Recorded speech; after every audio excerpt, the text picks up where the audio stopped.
Hi guys, welcome to another episode of the Grapplers Academy. We've had quite an eventful weekend to be fair, haven't we, with more UFC again. Great UFC cards.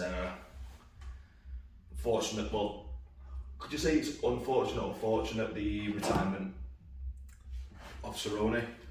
I don't think, I really like Donald Cerrone as a fighter. I love his striking. Yeah. He's got great grappling as well.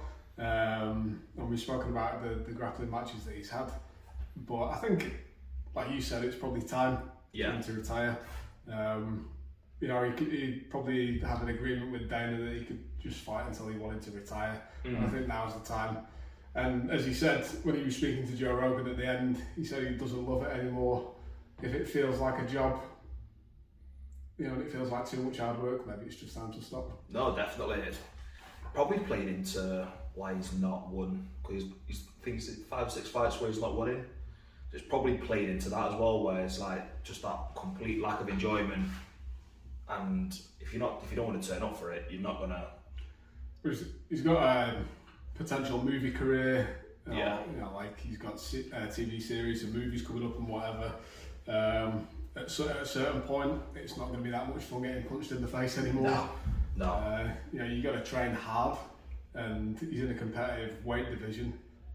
And you know, he's not old, but he's old for the fighting game. He's getting towards the back end of it, isn't he? Yeah. So basically, fairly uninjured throughout his career. It'd be a good time to retire. I just don't always want to see people take it to the point of Chuck Liddell. No. And basically being forced to retire. And unfortunately, I reckon that conversation might have been had behind closed doors, possibly. Part of me though is sort of like, because he likes his ranch stuff, he likes sort of his quad biking, off-roading. For anyone who's not heard his underwater cave diving story on Joe Rogan, go and listen to that, because it's a fantastic story. But there's certain sort of restrictions he's going to have on his activities that he enjoys doing outside of fighting that he can't do because of fighting. So I'm guessing as well it's going to give him more time to do that kind of stuff, which I'd be more than willing to watch that regularly on YouTube. Yeah, he's got some old videos on YouTube of him doing like cross trips across the country, doing potholing. I mean, if you ever watched any potholing videos, where they go through these holes that are like basically less than the width of your shoulder and you're squeezing through. Yeah. Fucking hell, it don't me sick, that honestly. Get so anxious watching him going, no, pause, turn off. There's a video where he's going down in this cave and just doing that with basically no map. He's just a mad bastard, isn't he? And yeah, maybe it'll free up more time for him doing stuff like that. But yeah, if he had a YouTube channel with that sort of stuff, and I'm sure plenty of people would tune in to watch it. It's just sort of like what Tim Kennedy did. Yeah. Like, retired from fighting, and he's made a massive career outside of fight world now. Yeah, I think the difference between Tim Kennedy and Donald Cerrone is that Tim Kennedy likes to toot his own horn a lot more true. than Donald Cerrone. He's definitely there at the forefront holding a flag and fucking bigging himself up, isn't he? Yeah. Rightly so as well, he's had an amazing career. But he definitely does love talking about himself much more than Donald Cerrone does. But yeah, so he's got to sell himself, hasn't he? Yeah, they were both at Jackson Winkledrum for a time, weren't they, as well? They were, yeah. So. But no, it's end of an era for that one, really, I think. It is. Has he got any? Because he's got quite a fight team around him, hasn't he, at the ranch? Has he got any guys that are like active fighters at a decent level that we know about? Not too sure, to be honest, because from my understanding, I think the ranch, what I understood of it was, it's just for his training. So I don't know whether it was a active gym where guys were fighting out of it, or he was bringing people in to help him prepare for fights. Either way, it'd be good to see him do some, when he's interested, if he's interested, some grappling matches. Yeah. Some sub-only matches, something like that. Maybe turns up for he's probably not good enough to qualify for ADCC, to be honest, but it'd be good to see him do some stuff like that. Yeah, just like similar to kind of like charity matches that we saw a little bit of last year. Would be interesting. More times on, was it Submission Underground with Sonnen hosting it. There's definitely lots of opportunities in the fighting world if you still want to continue it. But I think we're going to see some other pursuits nowadays, like probably going to go down the similar route that Kennedy and Rousey went, where it's just show business type of stuff. The only difference I can see with Cerrone is that he gets a bit like itchy feet and wants to do something in a couple of years. Or whether that's just some heavy sparring in his own gym or something like a little charity match or something like that. Or even kind of like that itch might sort of be scratched with something else.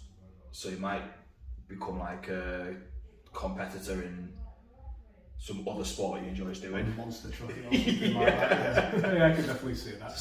I see him just going around in NASCAR. Yeah, I can definitely see that. I like Volk Cerrone. He seems like good fun.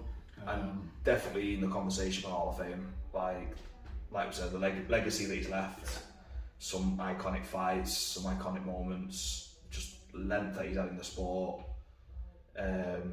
Champions people that are now champions that he's fought in the past, whether he's won or lost, like he's been a key figure of that weight division for as long as I can remember. Yeah, and he's always put on exciting fights, except for the times where he's not showing up on the day. But I think he quite openly admit that himself. You know, when he wants it and he turns up on the day, I feel like he can beat anybody with the skill set that he's got. But some days he just turns up and he'll probably admit himself that he doesn't want it. Yeah. I think he said before as well, like even in the back when he's warming up, he knows that he doesn't want it and doesn't put on a performance. Yeah. But it's so immediately obvious when he steps in the ring which Cerrone you know you're going to get. Yeah. And I'm sure if his opponents know that as well, they'll be like, thank fuck for that. Because if not, you're in for a long night. Yeah. But speaking of long nights, Holloway and Volk, like, see that smooth transition there. How do you think like that was going? How's this going to go? Holloway had a long night on the weekend, and for me, considering that those two are the top fighters in that division, like the difference and the in skill set that was shown, speed, power, time, like just levels above Volkanovski's. It's amazing, isn't it, when you watch somebody who can just outclass a legit world-class athlete like that. It's like, everyone in the UFC is a world-class athlete, so everyone in the top 10 certainly as well, but then when you can have the one person in the division who is so much better than everybody else, like John Jones was when he was in the heavyweight division, just making everybody. Anderson Silva, maybe this is the reign of Volkanovski where he's considered. And I think if he goes to 155, he's got some serious attempt on getting a title. Yeah. I don't know how he'll do against Oliveira. Like, that's a fight that I would love to watch. But he's certainly going to be a contender if he goes up to that division. With Craig Jones as your grappling coach. Very true, actually. Very true. No, he's so athletic, so explosive, so technical. He's got the speed, he's got the power, he's got the accuracy and the fight IQ. Accuracy is everything, isn't it? You can throw with as much power as you want, but if you're not landing, and when you can land as accurately as that, you can really embarrass your opponent. I mean, if you probably look at Holloway's statistics, I can't imagine there's anybody who's got more strikes landed per fight or over the course of his career per fight than him. And Volk outstruck him, landed a high percentage of significant strikes, and the difference in the faces after the fight. Yeah. Like, Volk walked away with a small little cut in his eye, and Holloway looked like he'd been hit by a truck. Do you think, I wonder how much of it is down to difference in ability and being able to get into that alpha state, flow state on the day? I reckon it's definitely a big part of that. He just looked focused and in the zone. And for someone who had such a reach disadvantage to be out jabbing someone like Holloway, I'm just lost for words when sort of footwork and hand movement. Yeah. What else do we have in the card? Adesanya. See, Adesanya won, but kind of exposed a few things in his game, I found. Yeah, it went to decision, didn't it? Yeah, and in the later rounds it got a little bit scrappy, and you can sort of see where Cannonier's openings were coming in. And then he called out, is it Bahia? the he's beat Adesanya in kickboxing in the past, and he absolutely starched. Strickland, Glory kickboxing. Yeah, absolutely starched Strickland with that left hook. Like, if I'm honest, when that fight happens, I'm struggling seeing how Adesanya wins. Yeah, I mean, he's got good striking. He's got an unusual striking game, hasn't he? Yeah. Maybe he's a legit purple belt. Yeah. Andre Galvao certified purple belt. Definitely. Maybe he takes him down, chokes him out. No, joking aside, Adesanya's jiu-jitsu game seems to be a lot of like counter wrestling and defensive wrestling, which is great because he wants to stand and strike. If the guy that he's striking against is of a similar level or maybe better, does he want to be there? Well, that's it. And when I was watching it, you could see when Adesanya's timing went off, like because of things that Cannonier was doing when he was applying the pressure and making the fight dirty. His timing went off. He wasn't landing as many. He wasn't landing as cleanly, and you could see that rhythm was out. And someone who's got a better understanding of the striking game, I think, is gonna probably figure him out, or at least make for a very, very, very interesting fight. It's good. I always like seeing high-level kickboxing, and it's certainly implemented in the UFC. I mean, just to go off sidetrack from that a little bit, have you ever watched Thai boxing with MMA gloves? It's fucking brutal.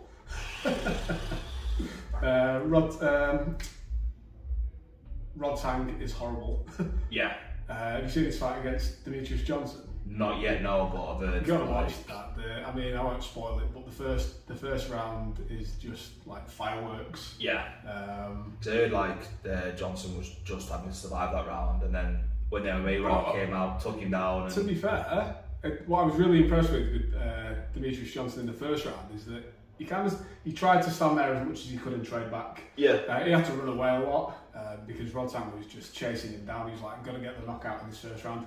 And for anybody who hasn't watched it, the rules were first round was Thai boxing rules only, second round was MMA rules. So basically, it was supposed to be 4 rounders. Yeah, and I think they just alternate, wouldn't they? Yeah. And then DJ just basically held out for that second round and then got the takedown. Yeah. Not going to spoil anything, obviously. Not going to spoil it, is it? He choked him out. It's been long enough now anyway. But that first round was fireworks. Like Rod Tang was coming out to kill him. Yeah. And then you've got guys like Liam Harrison as well from the UK who like fucked people up. Certainly interesting to see if he gets a bit of wrestling defense and a little bit of fun. What transitions to MMA? And transitioned over. Oh, I don't know. He just looks like he fucking loves Thai boxing. Yeah. But the power that they hit with is horrible. And those MMA gloves. I love the way they can sneak their elbows in. Yeah. It's beautiful to watch. Yeah, I honestly don't understand why, and I've said it a million times before, why kickboxing and Thai boxing, especially in this rule set of Thai boxing, traditional Thai is maybe a little bit slower and less entertaining to watch, but like this style of kickboxing and Thai boxing, why it's not more popular than boxing? Yeah. I'd really love and appreciate the skill of boxing, but it's not as exciting as a good kickboxing or Thai fight. No, especially with all the other tools you can use, and you've got to be aware of a lot more. Like, the fighters are better, I'd say. Like, not better at boxing, better at fighting, because you've mastered more tools to use. Yeah, and especially with Thai as well, there's definitely no evading and retreating. It's like, we're going to fucking stand and go. Yeah, and it's just chop, legs going. Basically, let's see who's the bigger pussy. Yeah, yeah. Who's going to kick until the legs break. Yeah, pretty much.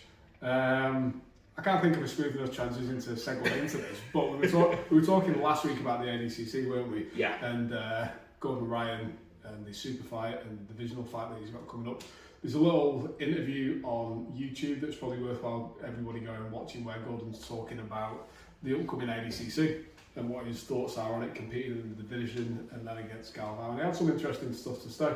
I know you've not seen it yet, but the gist of most of the conversation, just to sum it up, was that Gordon Ryan got asked, is he looking at other competition, or is he looking at other people for like inspiration in jiu-jitsu, and he basically just said, I don't give a fuck about anybody else. The second best person's not even on anywhere near my level, so I just focus on what I'm doing and don't even care what anybody else is doing. What are your thoughts on that? Like, love him or hate him, the proof is in the pudding. Like, he's won everything no-gi. Like, there are a few of the sort of debated fights at the moment. Like, you've got the third Pena, and then there's going to be a fourth Pena at the ADCC.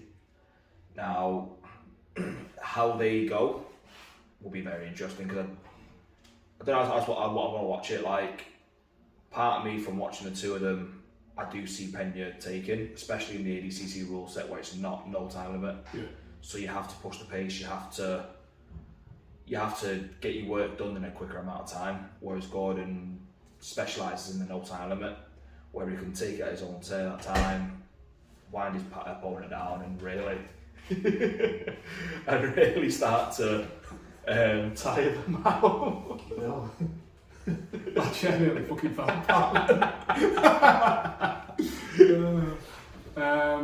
Yeah, but in the ADCC rules set, I mean, I know when they've got they do camps, don't they? They do camps for ADCC. I think from what I've heard before, again, from the Danaher guys, is that they heavily focus on ADCC rule set all year round. Yeah. And then if they've got any specific matches coming up where it's not ADCC, they'll basically play for that rule set for their camp for that fight.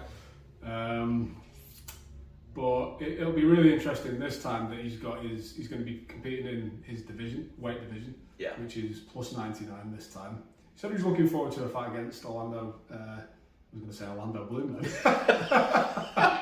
Orlando Bloom versus Ashton Kutcher. It's got Johnny Depp behind him.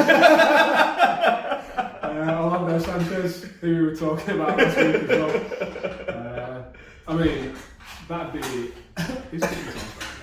be an interesting fight to watch, just because of the novelty of it. Yeah, 100%. You don't often get to see Orlando Sanchez competing, and it's always at ADCC, and he always bleeds. This time round, there's going to be slams allowed. Yeah. Unlike was it against Tex? Yeah. He got put in a triangle, lifted him above his head. I don't know how he had the strength to do that. Like, Tex Johnson's what, 120? Yeah, it was definitely north of 100. Yeah. Like, power bombing somebody from the floor back down to the floor, full standing around your neck. I want to see more of that at the ADCC, to be honest. He's obviously played a lot of Tekken when he was younger. Yeah. Playing Armour King. But the other interesting thing he said as well was he plans on competing until he's about 40. I think he's only about 22 or something now. He's about 25 or something, isn't he? But for having won as much as he has at still a ridiculously young age, he seems a lot older than he is. But he's either going to compete until he's 40 or when John Danaher retires from coaching. Like, how much credit do you think that puts in John Danaher's favour, that the best pound for pound no-gi grappler in the world is going to stop competing if he retires from coaching? Yeah, it's a lot of pressure in it, but I think he's probably saying that more in a sense of, I don't want to be coached by anybody else. Yeah, totally. Yeah. So that's what I'm saying. Like, so he obviously puts, we know that he regards John Danaher really highly, but surely at this point now, if he wanted to compete after Danaher chose to stop coaching, he could still have a high level of success. Yeah, no, definitely. If he wanted to. I just think, yeah, like, he's definitely got the ability to still go out and win and compete at a high level. Like, I do find it a bit weird that once his coach decides to retire, that's when he's going to retire competing. They can have backyard parties. Yeah. Both of them turning up in little bum bags and rashes on. But I don't know, like, I get it, but at the same time, it's kind of like, it's still Gordon's career. It's not Danaher's career. Danaher's career has been made through making these other athletes. Yep. So, what about your legacy? Because, yeah, he's always going to remember in the sport, But if he holds that much to what Dana has done for him, for me, it's kind of like that legacy isn't going to be as strong. Whereas you've got guys like Galval who have done it under like guys like Terere and like got great success, but they've also done it off their own back and then created their own champions. Whether he retires from competing and then starts coaching himself, then that's opens the next chapter for him. But I don't know. I think there's a bit more to be done if that's his sort of plan when Dana finished coaching. Out of just maybe let's go like top 5 or something like that, like legacy jiu-jitsu active fighters who you think whose legacy will remain for like years to come. Hickson's obviously there. Yeah. Roger Gracie. Yeah. Buchecha. Yeah. Leandro. Galval. Keenan. I think Keenan, especially with what he's achieved in the gi. Yeah. Marcelo. Yeah, Marcelo Garcia. Ribeiro brothers. Yeah.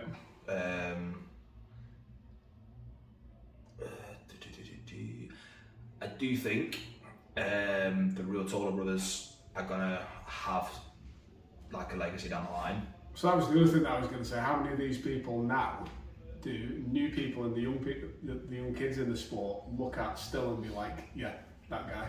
You know, like people still talking about Roger Gracie and Hickson. I think Real Tolas, Mika Galval, definitely. Like winning the worlds in your first black belt world championships at 18 years of age, beating former world champions to get to the finals, and then facing Tyro Tola, who also beat world champion. Like, who else should the younger generation look up to other than him? Yeah.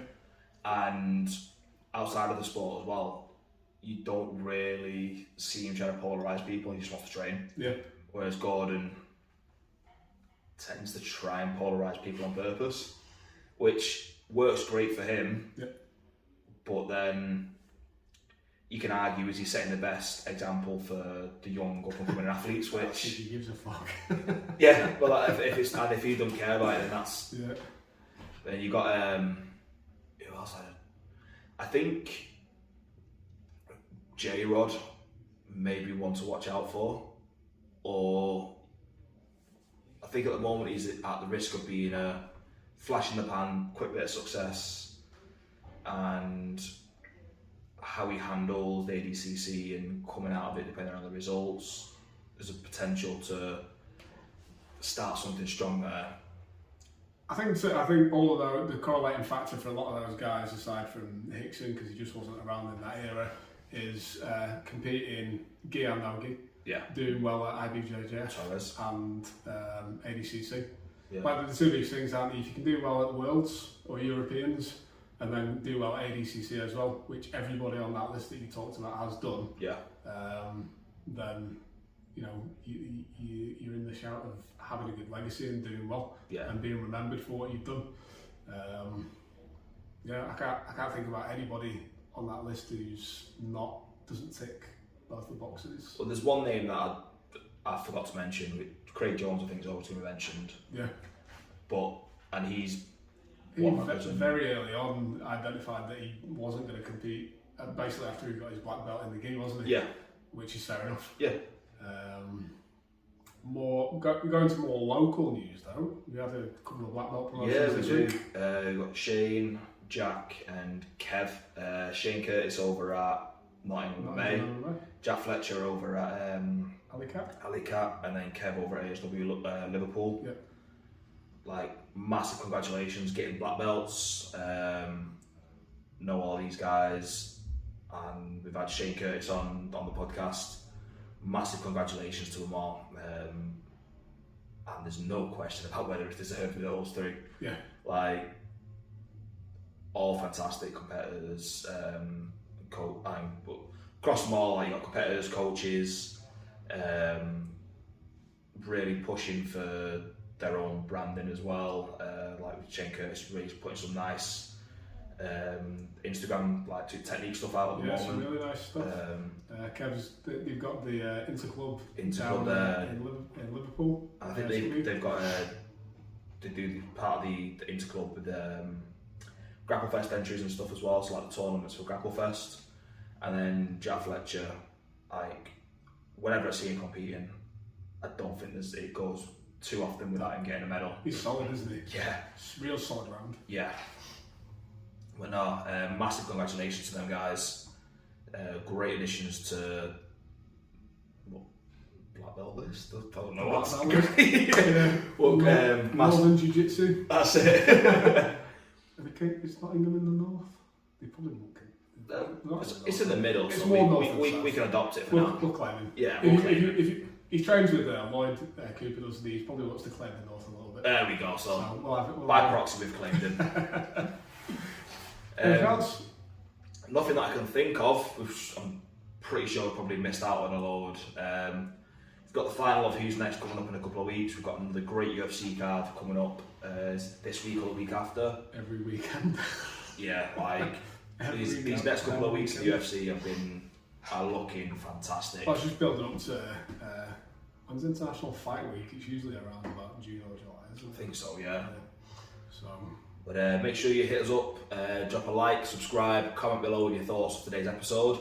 Border 5 PT, coached by Si, we're the Grapplers Academy, and we'll see you next week.